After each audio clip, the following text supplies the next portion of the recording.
Pacific, ¿qué pedo? ¿Te gustó o qué chingados? Bueno, mm, hoy les voy a contar, güey, de una película que es como una muñeca rusa, güey. Abres una y adentro hay otra y adentro hay otra más. Se llama La Doncella, güey. The Handmaiden. Es coreana del año 2016 y la dirigió Park Chan-wook. El nombre se pronuncia Park Chan-wook y es el mismo señor que hizo Old Boy, que es una película famosísima de un hombre encerrado 15 años en un cuarto que busca venganza.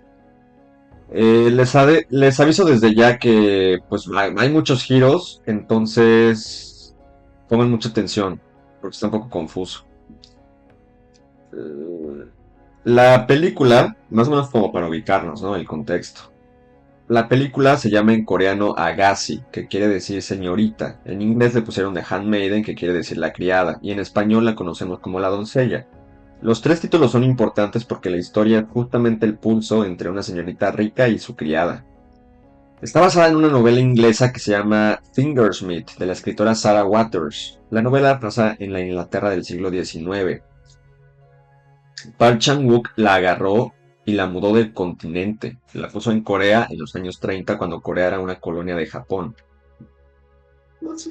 Eso último es muy importante porque en esa época en Corea los japoneses mandaban y los coreanos obedecían. Ser japonés era ser de primera, mientras que ser coreano era ser de segunda. Y algunos coreanos se vestían, coreanos por supuesto acaudalados, ricos, se vestían, hablaban y vivían como japoneses para sentirse superiores. Se estrenó en el Festival de Cannes, ganó el premio BAFTA británico a mejor película en lengua no inglesa y dura unas 2 horas y 25 minutos. Aunque yo vi la edición extendida de 2 horas 45 minutos, voy a hablarles de la versión normal, no de la extendida, pero bueno. Está dividida literalmente pues, en tres partes y yo se los voy a contar igual, primera parte, segunda parte y tercera parte, ¿ok? Son cuatro personajes, nada más cuatro. Se los presento con apodo para que no se enreden con los nombres. El primer personaje es Sok Hee, se pronuncia Suk Yi, es la criada. Tiene como unos 17 años, es coreana, es huérfana y es ladrona. La crió una banda de estafadores que roban carteras, falsifican cosas y venden bebés a familias japonesas. Es lista, es muy echada para adelante, no sabe leer. Cada vez que yo digo la criada, estoy hablando de Sok Hee, ¿ok? 2. Hideko. Se pronuncia Hideko. Es la señorita. Es japonesa, es riquísima, es huérfana también y vive encerrada en una mansión enorme en medio del campo. Está pálida, güey, triste y pues es muy callada, ¿no? Entonces cada vez que yo diga la señorita estoy hablando de Hideko, no se apendeje. 3. El conde Fujiwara. Es el estafador. Se hace pasar por un conde japonés elegante, pero es mentira, güey. Es un coreano pobre, hijo de campesinos que aprendió a hablar bonito y a falsificar firmas. Entonces, cada vez que diga el conde es él. Y recuerden, el conde es falso, no es un conde. Y cuarto, Kousuki. Es el tío, güey. Es el tío político de la señorita, o sea, el marido de su tía. Es coreano, pero renegó de Corea. Se cambió el nombre, habla japonés y vive obsesionado con Japón. Colecciona libros eróticos antiguos y los revende a coleccionistas ricos. Tiene la lengua manchada de negro de tanto probar la tinta de sus libros, güey. Es el villano de esta historia.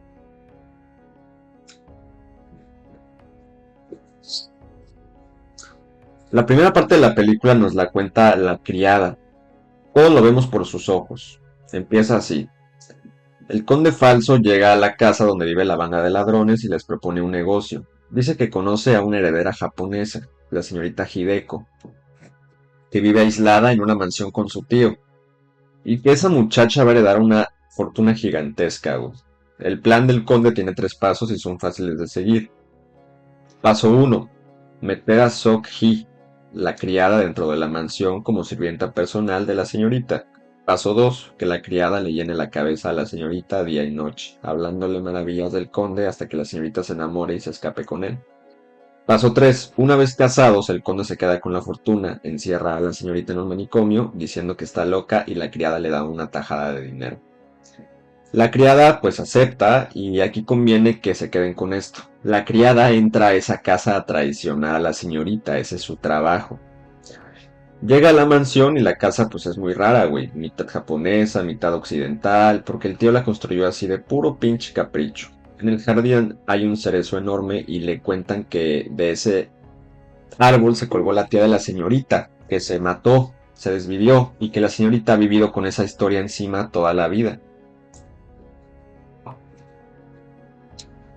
También descubre que en el sótano hay una biblioteca donde el tío no deja entrar a nadie y donde tiene una serpiente esculpida para asustar a los niños. Empieza la convivencia. La señorita es frágil, tiene pesadillas, se despierta gritando, la criada la baña, la viste, la peina, le da de comer. Y hay una escena que a mucha gente se le queda grabada. La señorita tiene un diente filoso que le molesta y la criada la sienta, le mete un dedal en la boca y se lo lima ahí mismo. Es una escena chiquita, pero es como te da una idea de que está pasando algo entre esas dos mujeres. Porque la forma en la que empiezan a interactuar, pues es sospechosa, ¿no? Se ve que ahí hay algo, pues, revelador, ¿no? ¿Y qué creen? Que sí, se van enamorando y se vuelven amantes, ¿sí? Eh,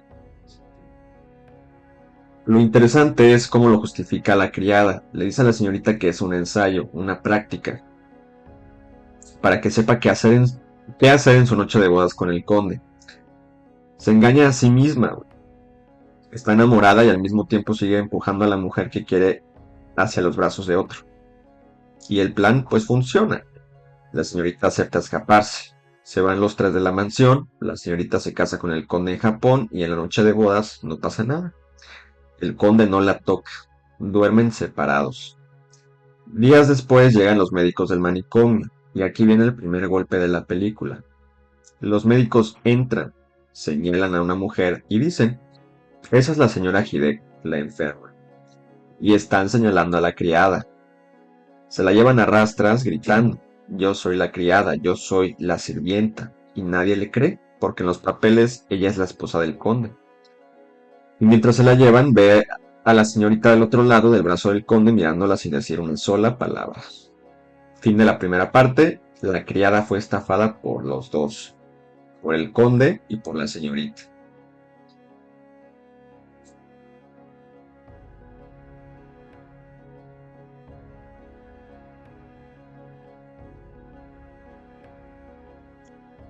Aquí la película, ya en la segunda parte, la película hace algo muy bonito, güey, se rebobina. Vuelve al principio y nos cuenta exactamente los mismos días, pero ahora desde los ojos de la señorita y todo cambia de sentido. Primero nos enteramos de su infancia, que fue brutal. La señorita llegó de Japón siendo una niña chiquita después de que su madre muriera al dar la luz. La recibió su tía, la esposa del tío Kousuki, y la tía la crió con un solo objetivo, entrenarla para leer en voz alta. Pero no cualquier lectura, güey. El tío colecciona libros eróticos antiguos y los subasta. Y su gran atracción, su espectáculo, es una niña, después una jovencita, leyéndolos en voz alta con perfecta dicción delante de un círculo de señores ricos que pagan por escucharla.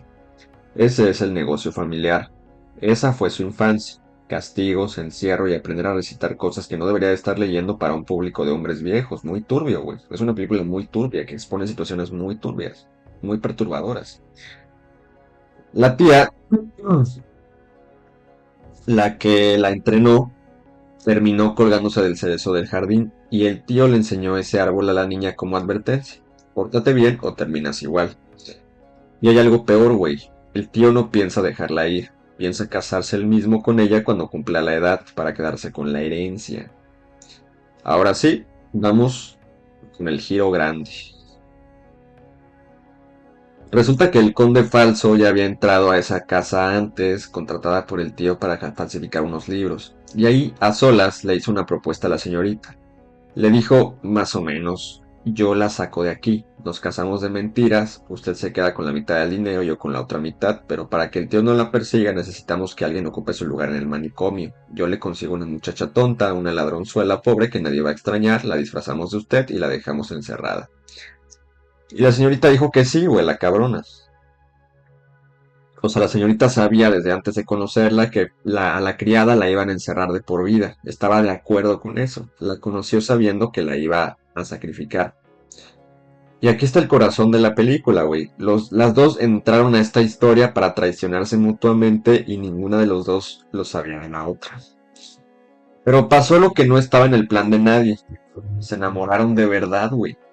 La segunda parte nos vuelve a mostrar las mismas escenas, el diente, el baño, las noches de pasión, muy incómodas por cierto. Pero ahora entendemos que la señorita ya estaba enamorada, ya estaba muerta de culpa y ya no quería seguir con el plan, güey. Llegó al punto de quiebre total. La señorita, sin aguantar más la culpa y el encierro, se va al jardín de noche con una cuerda, decidida a colgarse del mismo cerezo que su tía. Y la criada llega corriendo y la baja de ahí.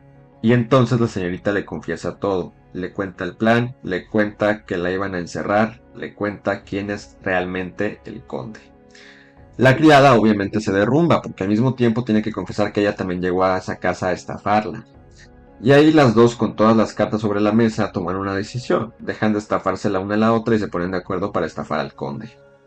Antes de escaparse hacen algo que casi es una venganza ceremonial. Bajan al sótano prohibido, a la biblioteca del tío y la destrozan, güey. Rompen los libros, los rasgan, los libros pornográficos. Los tiran al agua, los pisotean. Toda la infancia de la señorita hecha pedazos en una noche. ¿Por qué? Porque pues recuerden que esta señorita fue entrenada y fue educada para leerle estos libros a señores ya grandes para que estos señores compraran los libros, ¿no? Eh, pero los leía de una forma pues muy sugerente, ¿no? Los actuaba casi casi. O sea, si en el libro porno había una escena en donde un chavo ahorcaba a una chava, la señorita se ahorcaba a sí misma para interpretar ese momento dentro de la historia del libro, ¿no? Así, muy, muy sádico el pedo. Así que cuando ustedes recuerden la escena del manicomio de la primera parte, la criada gritando, la señorita mirando sin hacer nada, ahora ya saben, estaba actuando. Las dos estaban actuando, era parte del plan de ambas. Ahora vamos con la tercera parte, el desenlace, güey. La tercera parte amarra todo y va por dos caminos a la vez. Camino uno, las mujeres. La criada está en el manicomio, pero no está sola. Su vieja banda de ladrones viene por ella. Entran, arman un incendio y la sacan en medio del humo. Mientras tanto, la señorita está en un hotel con el conde, le sirve un trago, el trago está drogado, el conde se desploma y ella agarra el dinero, todo el dinero y se va caminando tranquilamente. Las dos se reencuentran y se van juntas en barco rumbo a Shanghái, fuera del alcance del tío, fuera de Corea, de Japón. La señorita viaja vestida de hombre para poder pasar sin que nadie pregunte nada. Al conde, tirado y drogado en ese hotel, lo encuentran los hombres del tío y se lo llevan de vuelta a la mansión, al sótano. El tío lo tortura, pero fíjense que pide a cambio, no le pide el dinero, le exige que le cuente con detalle qué pasó en la noche de bodas con la señorita. Está obsesionado, es un enfermazo, le va cortando los dedos uno por uno para sacarle esa historia. Y el conde, que ya sabe que de ahí no sale vivo, hace su última estafa, güey. Pide un cigarrillo antes de hablar, se lo dan, fuma y le ofrece otro al tío. Lo que el tío no sabe es que esos cigarrillos están cargados con mercurio, un veneno, y que ese sótano está sellado. Los dos se envenenan. Los dos mueren allá abajo, encerrados entre libros y humo, y el conde se muere sin haberle contado nada. La última escena que vemos es a las dos mujeres en el barco, juntas, libres, y por primera vez en toda la película, alguien se ve feliz. Y pues esa es la historia, básicamente, ¿no? Eh, Esta es una historia sobre quién cuenta la historia. Nos pasan los mismos hechos dos veces y significan cosas opuestas, sin cambiar un solo dato. Lo único que cambia es de quién son los ojos. Esto es un truco de guión espectacular. El tío usa la lectura como jaula. Entrenó a una niña para hacer una voz que entretiene a hombres. Por eso el momento de la liberación no es un tiro ni un puñetazo, es destruir una biblioteca. La señorita se libera, güey, rompiendo las palabras que la encerraron. Lo curioso es que el tío y el conde pasan película creyéndose los inteligentes, güey, moviendo fichas y terminan matándose el uno al otro en un sótano por una obsesión. Mientras que las dos mujeres se van en barco y viven sus vidas, pues esperemos felizmente, ¿no? La verdad es que es un thriller erótico. Tiene escenas muy fuertes de sexo o explícitas, pinche sexo muy cabrón, o sea, muy quitado de la pena. Eh, Escenas muy largas, muy intensas, interminables se me hicieron. Eso es algo que a mi punto de vista se le quita un poco de puntos a la película, a mi punto de vista muy particular. De hecho, hubo un debate real sobre si un director hombre podía filmar esa historia de amor entre dos mujeres sin caer en lo mismo que la película critica, ¿no? Como la hipersexualización. Hay gente que dice que sí lo logra porque al final le da a ellas todo el poder y hay gente que dice que no, pero pues ya depende de cada opinión, ¿no? Eh, es una película muy fuerte, muy lenta también. Se va fraguando poco a poco el thriller. El diseño de vestuario es espectacular.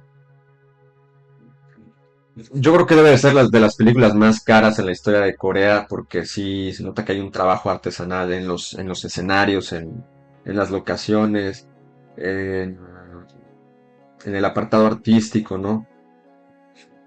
Eso es algo que me impresionó muchísimo. La fotografía es impecable, las actuaciones son brillantes. Eh, yo tengo una lista en Letterboxd de las 150 mejores películas que he visto estrenadas en este siglo y entró, fíjense, entró la película a esta lista de Handmaiden. Tiene 8.1 en IMDb, está muy bien puntuada. Eh, es una película brillante, pero recomiendo que no la vean con sus papás, güey. O sea, si la van a ver, véanla, sobre todo si son hombres, véanla solos. Porque si tiene escenas muy fuertes, el sexo es muy incómodo, güey. Honestamente. Se hace muy largo y... Fíjense, yo la vi con mi mamá tontamente. Debía haber investigado más o menos de qué trataba antes de haberla visto. Para prevenirme, ¿no? Sí, sí, se vivió... fue muy incómodo, güey, honestamente. Honestamente, ¿no? Yo a esta película le voy a poner un 9 sólido.